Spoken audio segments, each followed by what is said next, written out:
எனது உங்களோட வீட்டில் வெற்றிலை செடிகள் இருக்கா? நான் சொல்லக்கூடிய இந்த 5 டிப்ஸை ஃபாலோ பண்ணுங்கள். உங்கள் வீட்டில் இருக்கிற செடிகள் சூப்பராக செழித்து வளரும்.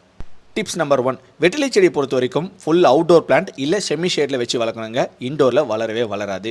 முக்கியமான விஷயம், பாட்டில் வச்சு வளர்க்குறத விட தரையில் நடவு செஞ்சால் செடிகள் ரொம்ப பெருசாக வளரும். டிப்ஸ் நம்பர் 2, எந்த மாதிரி மண் கலவையில் நடவு செய்யணும் அப்படின்னு கேட்பீங்க. கண்டிப்பாக வெற்றிலை செடிகளை செம்மண் கலவையில் நடவு செய்யுங்க. கலவையில் கொஞ்சம் கோகோபீட்டை ஆட் பண்ணிக்கலாம். டிப்ஸ் நம்பர் 3, வெற்றிலை செடிகளுக்கு கெமிக்கல் ஃபெர்டிலைசர் நீங்கள் எதுவுமே யூஸ் பண்ண வேணாம்.